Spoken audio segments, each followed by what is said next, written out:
ఏంటి బీరో టూర్ చూపిస్తున్నాను అనుకుంటున్నారా? కాదండి, మేము రీసెంట్గానే ఇల్లు చేంజ్ అయ్యాము. 3 మంత్స్ మాత్రమే అవుతుంది.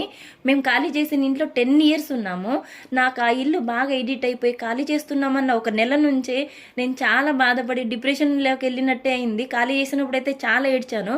వచ్చిన 2 మంత్స్ దాకా కూడా ఈ కొత్త ఇంట్లో నిజంగా కోలుకోలేకపోయాను నేను.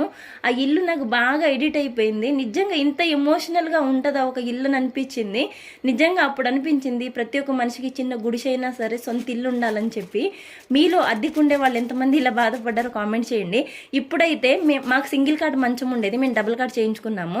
పెద్ద మంచం కదా, ఈ రూమ్స్ చిన్నవి అయ్యేసరికి బీరువా అడ్డం వస్తుందని చెప్పి వేరే రూమ్లోకి షిఫ్ట్ చేద్దామని అందులో శారీస్ అన్నీ కూడా నేను ఇలా కవర్లో ప్యాక్ చేసేస్తున్నాను. మనం ఇలా ప్యాక్ చేస్తే బీరువా చేంజ్ చేయగానే ఈ శారీస్ అన్నీ కూడా ఫోల్డింగ్స్ అలా తీసి పెట్టేసుకుంటే ఈజీగా అయిపోతుంది. నేను బ్లౌజెస్ శారీస్ కూడా అలాగే పెట్టేసుకున్నాను. మనకి వర్క్ ఎక్కువ ఉండదు. ప్లీజ్ వీడియో నచ్చితే లైక్ చేసి షేర్ చేసి ప్లీజ్ సబ్స్క్రైబ్